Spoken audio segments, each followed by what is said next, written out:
Thomas Green here with Ethical Marketing Service. On the episode today, we have Kyle Sullivan. Kyle, welcome. Hey, Thomas, what's going on, man? Glad to be on the show today. Glad to have you. Would you like to take a moment and tell the audience a little bit about yourself and what you do? Yeah, absolutely. So first and foremost, I'm husband of almost 9 years and father for two kiddos under 2.5. So we got a little girl that is 2 and some change, and our little boy is 7 months old. So it's a fun time in our house personally, and professionally. I run a company called Unleash the Champ. We coach intra-entrepreneurs to match their personal success with their professional success. So it's a ton of fun, and been doing it for a couple of years now after being in full-time ministry for 11 years before that. Well, I love the company name, Unleash the Champ. Yeah, man, it's a cool kind of cool story how it happened, and I feel like it just kind of dropped in my lap, and it's being a pastor for so long, I have a strong faith, and I feel like it was just gifted to me. So it's super fun.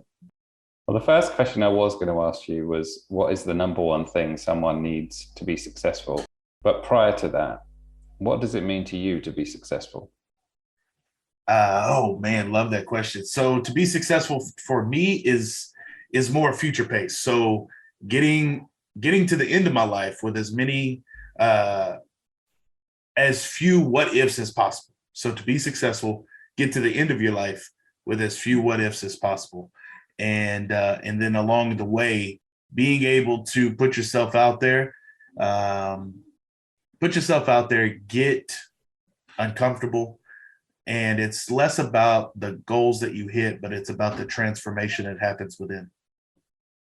So coming back to the question, how do people do that? Decide first, what do you want? That's the number one indicator of true success. And it's the barrier most have to overcome before they can start their success journey. Because if you don't know what you want, you don't know the destination where you want, you'll not be able to build the roadmap to get there. I think it's a common theme that I have on the podcast where I do ask the questions, why is it that people don't tend to know what they want? You got any theories there? Yeah, man, I think it's because we grow up and we're told what we want. Like I think about my kids, and, we talk to, you got kiddos yourself. We tell them what they want. Hey, here's a meal. Here's where you need to go. Here's where you have to. And so it at least for me, I didn't really grow up where I had a lot of decision-making opportunities. Our parents say, okay, here's what you need. Here's where you need to go. Here's what you need to do. Here's how you need to act. And then we become adults, and it's like, all right, now go do what you want. It's like, I don't know how to decide that. And so I think it happens really early on, and it's not until you have a guide, a mentor, a coach that can say, hey, here's a couple options. You decide. I think you decide is one of the most powerful things that you can gift somebody in their development journey. Is either way, you decide. So it's a skill that actually hasn't been developed. Yep. Any thoughts on how you get better at that skill? Play this or that. So one of the things I work with my clients, super elementary, but one of the biggest things we work on is creating that vision, creating that dream, creating what I call the championship run. And it's going, do you want this or that? Super elementary. But, they say, okay, I want to make more money, right? Want to make more money. Okay, great. Like $1 more or $1 million more? Well, or I want a better relationship. Okay, do you want a better, what does that mean? Does it mean you are, madly in love, you're doing date nights every night? Or is it, man, we're connected, and this is, so you play this or that as detailed as you can get. And that starts to build out what you actually want in life. And once you know what you want, you can build the roadmap to get there. I actually really like the answer.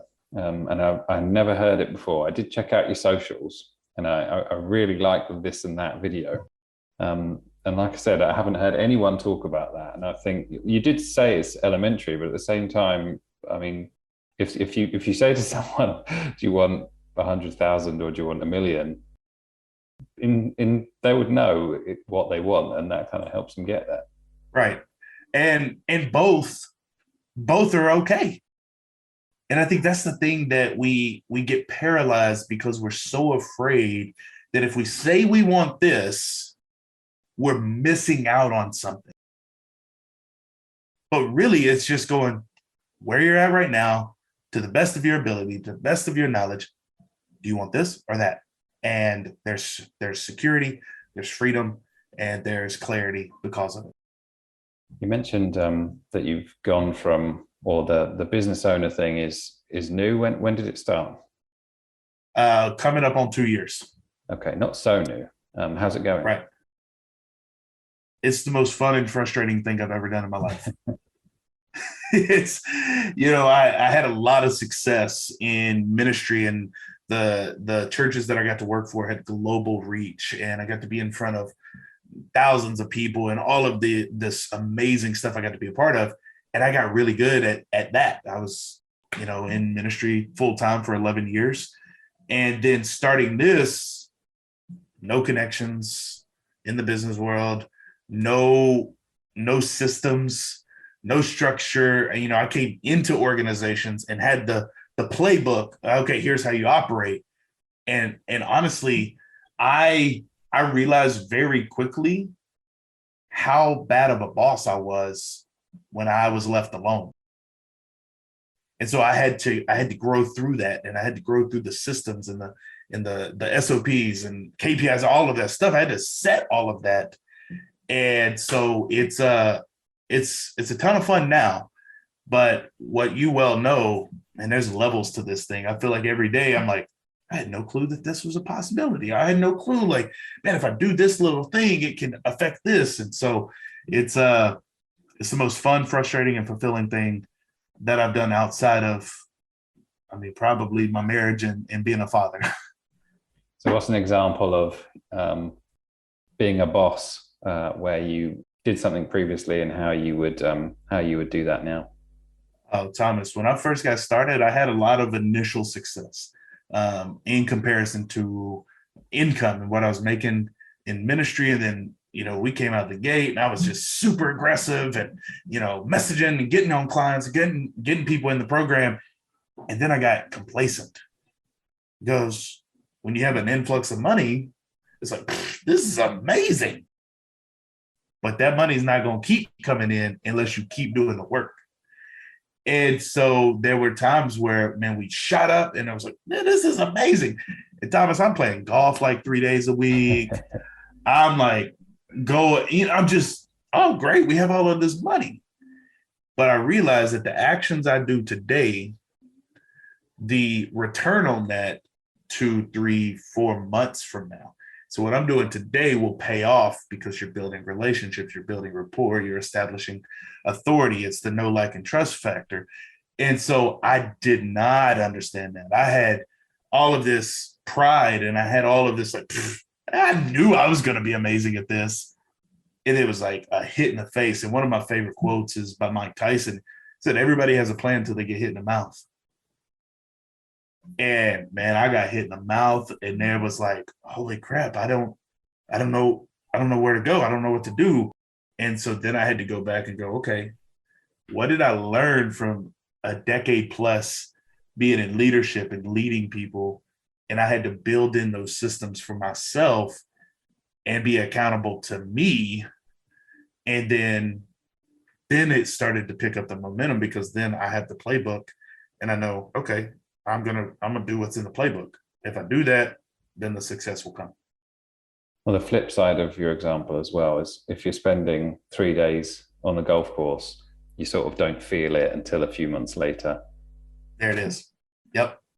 Yeah, because I just go out and listeners, going out and playing golf isn't bad, but I was going by myself. I wasn't even using it to like build relationships or deepen connection. I was just like, I'm good. And so it can be, but you have to make sure. That's where it goes back to your systems, your structures, your KPIs, like what is the purpose of everything you're doing? I think that's the biggest thing that I learned is when I sit down to do the work, do the business activities, what is the purpose behind it? What does it mean to have a championship run? Yeah. So I think about, yeah, played sports all my life. Did a D1 athlete, and so sports is so much of my thinking. At the beginning of every season, no matter if it was baseball, football, powerlifting, cheerleading that I did in college, at the beginning of the season, you set goals, you set targets. Here's where I want to be at the end of the season. Well, that's the championship run. And so most people, they call it their vision, or they call it their preferred future. They call it whatever. For me, it's the championship run, because then you take that and you go, okay, what are the things that I need to do to ensure a higher probability that the championship run that I set, the ultimate goal, is achieved? It's so, a lot of people call it vision, purpose, preferred future. I call it the championship run because it's in alignment with what we do at Unleash the Champ. Have you got any, should we say, stories or case studies that you're particularly proud of? Yeah, man. It's here's the thing, because what we do is we match the personal success to the professional. So what I'm excited about is I got one client, we've been working together for about 18 months, and their marriage has transformed because they actually have date nights and they actually connect with one another. And the byproduct of that is they're clear in their business, they've made more money, but that's the secondary thing of they actually know each other. Got another that things were great personally, but they were not as effective professionally. And so we worked together, created an ideal client, created and launched a coaching group that is now supplementing what she does in her corporate job and gives them side hustle to be able to do more, invest more, travel more, like that. Have another client that was beat down, had a lot of success professionally, but it was costing physical health, mental health, and felt I can't tell anybody how overwhelmed I am. Well, through us working together and building out an actual, I call it cool down and warm up routines. So your evening, your morning routines, they were able to get the clarity of, you know what, here's some pockets of my day that I can invest in me. Because the clients I work with, I say, you have to take care of yourself before you can take care of anybody else. It's the whole airline thing. Put the oxygen mask on yourself before you help anybody else. But oftentimes, type A driven, successful people in business don't do that, even though they know they should. Any misconceptions about what you do? Oh, of course. The coaching industry is saturated with it's going to take 90 days and will completely transform your life. Or, hey, here's my 17-step process to make $1 million in the next 6 months. There's a lot of claims. I come from the angle and I come from the frame of it's going to take about 3 months before we even get clear on what you want. So I'm a realist. Now, if it takes a month and a half, great. But I tell people that's why typically I work with clients for 6 to 12 months, because, hey, it's going to take us 2-3 months before we even get the plan built out, because you have to deconstruct, you have to pull back the layers. And so the misconceptions is it's quick, it's easy, and you're going to get results immediately.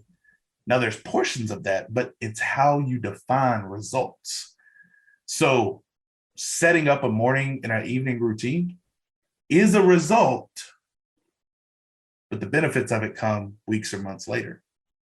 And so there's the misconception that it's kind of like a get fixed quick or get rich quick kind of thing.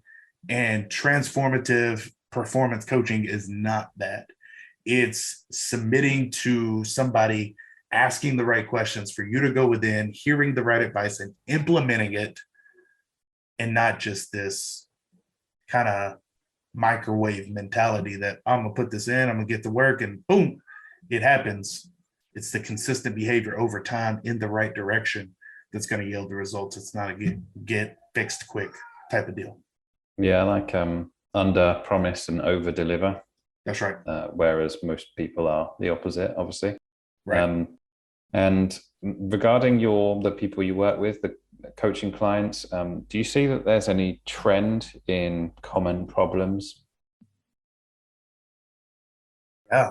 They feel overwhelmed, but they don't know who to talk to. That is probably the biggest, because when you are driven, when you're successful, you've learned how to manage perception, which in turn makes it to where it's not very easy for you to say, hey, I don't know what I'm doing. I don't know how to navigate this. And so we start to put up these masks, and we start to put up these compartments in our mind.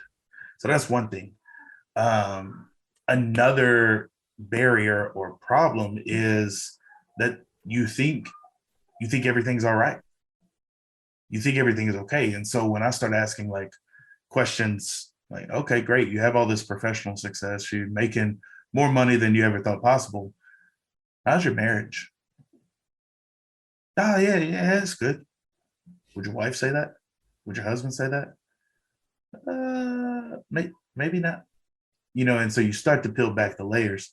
But yeah, the biggest thing is successful people, everything's always great. It's always awesome. We're always, it's up and to the right. And they build this facade that is really built on sand and not on a strong foundation. Interesting. And very valuable to have someone ask those questions, because we don't typically do that in society, do we?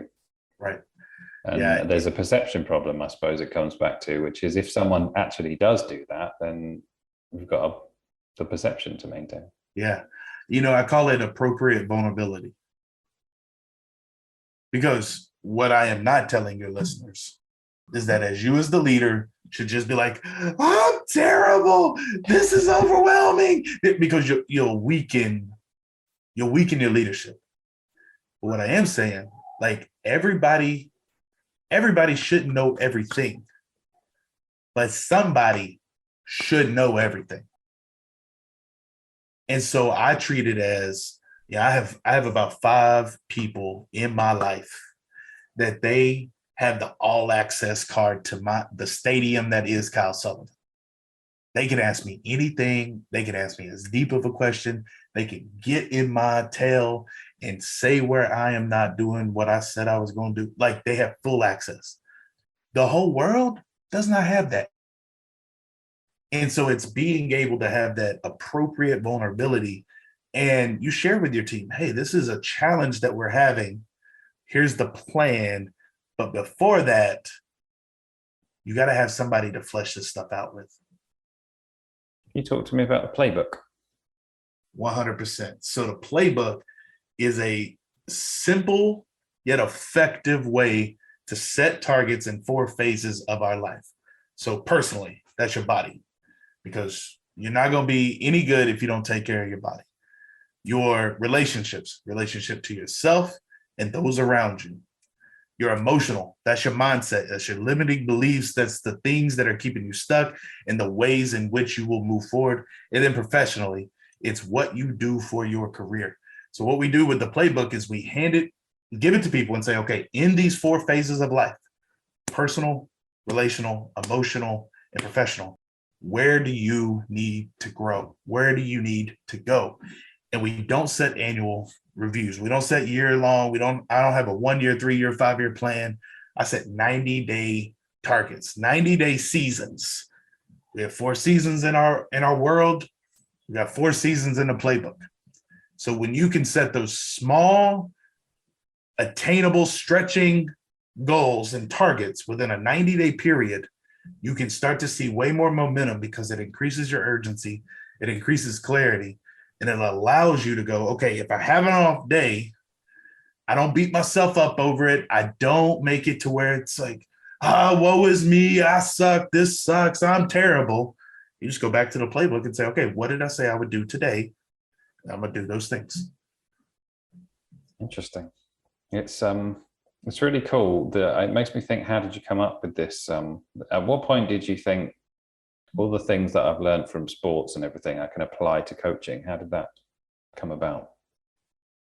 Thomas, like I said in the beginning, when I sat down and I looked at the coaching industry, everybody has some kind of framework, some kind of vehicle to get their client success.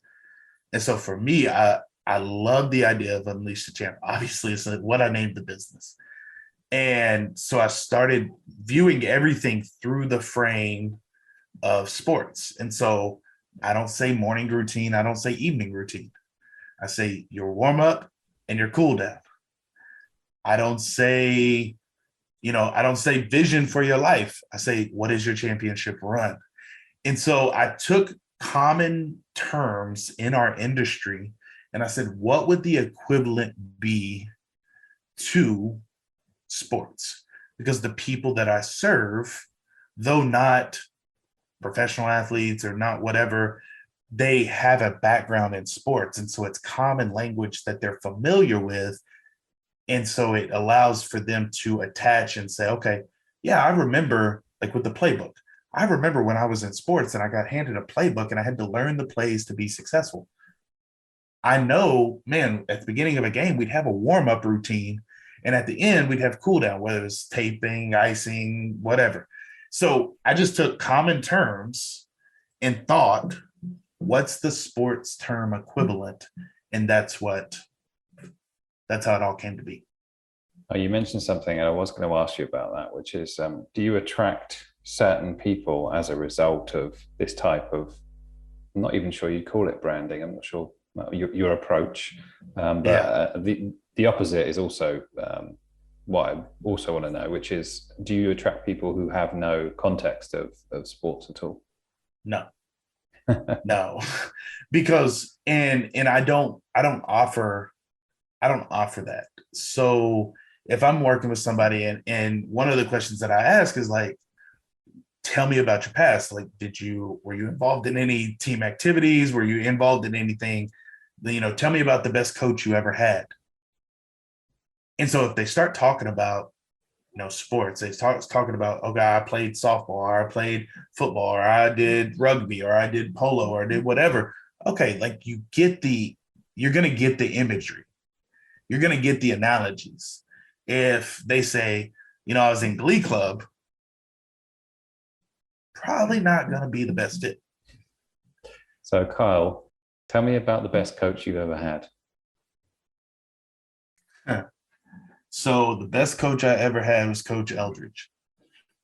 So he was a defensive coach when I was in high school. And in high school, I went into my sophomore year of high school about 5'3", about 265 pounds. I made the Michelin Man look like he was fit and ready for a competition. And I had a coach that said, hey, do you intend on playing on this team? Yeah, coach, of course. That's where I'm at. And that's why I'm here. I want to do that. And he had the courage and he had the direct approach. And he said, you won't at that weight. So he set a future that was not going to happen unless something changed. And then he went a step further. He said, if you truly want to do this, meet me at the track at 6 a.m. tomorrow. Now, keep in mind, Thomas, I was not driving at that point, like 15 years old. And so my dad took me and we went consistently to the track. And coach always show up there. And over the course of that year, that coach, through his training, through his guidance, I lost 100 pounds. Wow. But that wouldn't have happened unless somebody stepped into my life and interrupted me, set a vision, and said, hey, I'm going to walk with you through that. I had another coach that after I lost that he said, hey, I want you to, like, have you ever thought about powerlifting? And I'm going, you should have talked to me 100 pounds ago. I could lift a lot more. And he said, no, I'm gonna teach you how to lift. I'm gonna teach you what you could do. And so again, he walked with me through that. And I mean, Thomas, I could countless people that set a vision and said, I'm gonna walk with you. Set a vision, gonna walk with me. And so, but those are two early on that really were amazing in my life and instrumental for my growth. You think that inspires you for what you're doing today? 100%. 100%. You know, one of the questions I've gotten asked a lot is like, why coaching?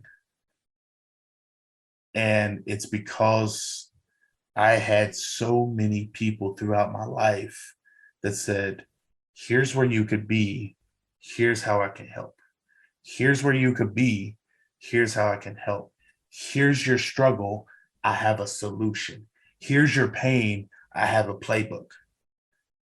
And so now I did that for 11 years in ministry. It was set a future, help people get there. It's call people to action, help them make that. So everything in my life has been a building block to what I'm doing now and what I'll continue to do for the foreseeable future. Have you given any thought to, because immediately what I thought at the age of 15 is that lots of, I think the perception of people at that age is that they're actually not very receptive to that type of conversation. Have you given any thought to why you were?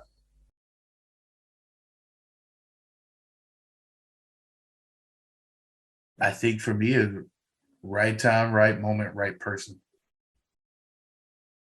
I had trust in the person that asked me. You know, if it was a random teacher at the school or a random administrator, it wouldn't have had the same weight.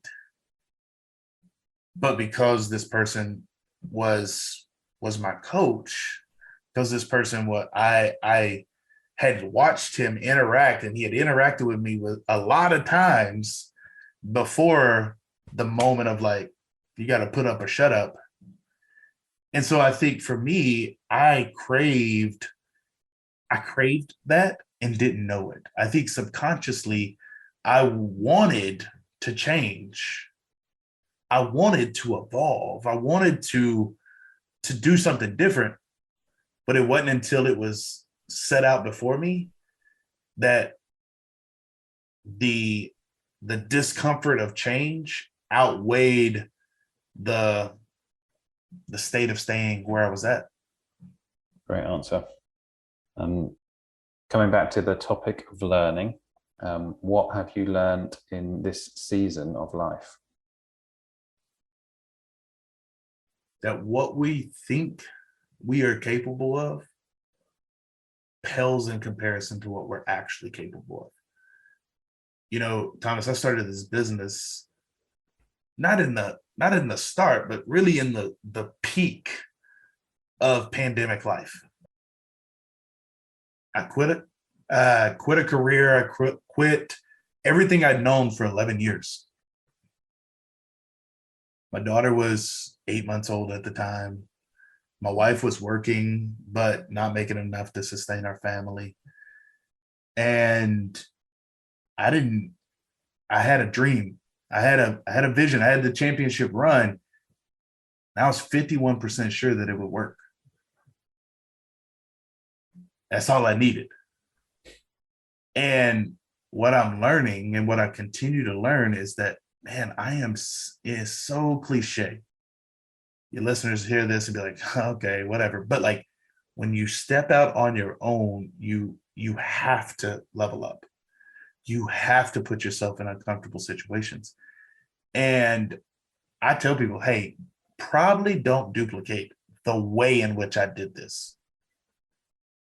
I got a thought 2 weeks later, I had quit my job and went from salary, benefits, the whole bit to nothing. Probably don't do that. But for me, it was the way I needed to be because it forced me to grow. And I think, man, I'm just scratching the surface. You know, I'm almost 2 years into this, but when I close my eyes, the vision of what I see Unleash the Champ becoming, there's so much more to this. And I truly believe that this will be a movement. This will be an ideology that people attach to wherever they're at, and they will have this framework, and this will be bigger than I could ever imagine. And what I imagine is pretty big. You said you had a thought. What was that thought to which made you quit? So I unofficially started this business, this idea, October 5th, 2019 at 12:47 a.m. is when I held my little girl for the first time. And when I held her, she's minutes old. The nurses say, "Okay, Mr. Sullivan, you can take your daughter to the room. Your wife will be there shortly." And I'm like, "Who's coming with me?" No, you can take her. You remember what the room is? I do, but there were people in there last time. And, I make joke about it. And I'm pushing the bassinet. My daughter's minutes old. I'm looking at her. Everything in my life has changed. I went from not a dad to a dad. And I made an agreement in my mind.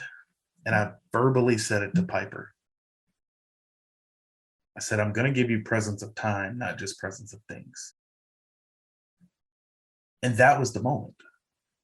And then in the midst of the pandemic, we were working from home, and I got used to being at home. I got used to living out the agreement that I had made in my mind and that I said with my words. And so for me, it was, man, I can't imagine going back and having to be in an office and going back and working 50, 60 hours a week. Okay, I'll do this thing. And I know that there'll be a moment in my life where my daughter or my son will come to me and they'll have a decision to make. They'll be in a dilemma. And they'll say, "Dad, what should I do? I got this thing that's maybe more secure, maybe more comfortable. It's better set up. Or I got this thing. I got this idea. I got this dream. I got this thought." I wanted to give them stories of dad living it out and not just theories of what others have said. Because the biggest pain for me would be somebody coming to me, my kids, close family members, whatever the case may be, and say, "What should I do about going all in on myself? What should I do about making something that maybe doesn't make sense, but I'm passionate about seeing it through?" And I go, "No, you should do it. You should do it. You should do it." And I don't know if anybody would be this bold, but in my head, someone looks at me and says, "Kyle, you didn't." I never wanted that to be the case. And so that was really a catalyst in my head for starting this deal and leaving everything I'd known for 11 plus years. A great story. And understandable. Having kids can do that. Did you get any pushback from friends and family based on the decision? I wouldn't say pushback, but there was a ton of confusion. So there was a ton of confusion because what I had set up until the point that I had left was I was always going to be a pastor. I was always going to work at churches. At most of my adult life after college, I worked in ministry. I worked in churches.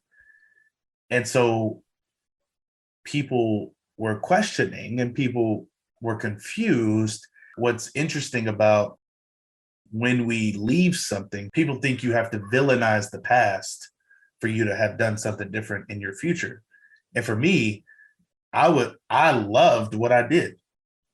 It was amazing. I got to be a part of amazing organizations that had incredible impact. It just was time for me to shift. And so there was a lot of confusion. Wasn't anybody necessarily verbally critiquing. I mean, they might have said something and I'd been like, "This dude's nuts. This dude's stupid." But it never got back to me But there was people that, well-intended people going, "Are you sure?" And I'm like, 51%. And they look at me like, "Oh, he's nuts." And I'm like, kinda. I feel that too. And so we have to be confident before anybody sees the work, before anybody sees the result. I heard it said like your closest people to you want to keep you safe. They because they care. That's why I said well-intended people. They'll ask questions, but really it's just a projection of their own ability or inability to do something like you're doing. And so there's people that I used to be in close relationship with that I'm not anymore because we're in different places. But yet the community that I have found that I'm walking in are community of people that go, like, this is just the beginning, bro. Like there was this thing going around. I don't know if you might have saw it on the internet, but in kind of coaching circles was in one season, $50,000 a year was an amazing year. In another season, $50,000 a month is a bad month. And so it's all about going, when you start something, I mean, we'll see if it works. But then as you find your new circle, as you continue to evolve and grow, the challenges, they get different. Some of them are still the same, but the people that you surround yourself with creates the frame for the newness and the evolution. Thank you for that. You mentioned previously about what you see for Unleash the Champ. Would you like to share? Absolutely. So I'm working on a book right now that lays out really my journey, the playbook, and the championship run. So working on that, I should be done with that in the next month. So that's a big Q1 target, is to write the book. Gonna get it published. Not really sure how, but first step was writing it. So I'm writing a book. There's going to be a group coaching offer that launches this year that really allows me to duplicate myself and not just work one-on-one, but one-to-many. So what we're calling that is the locker room. The locker room focus is going to be implementing the playbook in your life to match your professional success to your personal success. So people that, have had success, but at what cost? That's the pain. We're going to implement the playbook. But then bigger conferences, retreats, me speaking, sharing this message. But yeah, there's going to be books. My ultimate championship run is there'll be a Unleash the Champ Foundation where we'll go into elementary, middle school, and high school students, get in front of them somehow, some way, not really sure how. That's not important right now, but I want to teach age-appropriate leadership lessons to kids where they're at. Because if I knew the thing, it's so cliche again, if I knew the things I knew now at an earlier age, I probably could have avoided some pitfalls in my life. And so I'm not saying we're going to remove the pain, but we're going to say when you walk through pain, when you walk through frustration, you'll have more tools in your toolbox to navigate it and become stronger because of it. So that's the ultimate of the vision, is to be able to give back to kids. And again, it's spurred from what I'm doing with my own kids now. Can't wait to see it. That's right. And I bet your little ones will have a great coach and a great dad. Is there anything that I should have asked you about today? No, Thomas, this has been an amazing conversation. And I really do just have immense respect for how you asked the questions and the conversation we had. It was really stellar, man. Thank you. It's very nice.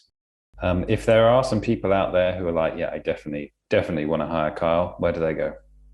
You can email me directly, kyle@kylejsullivan.com.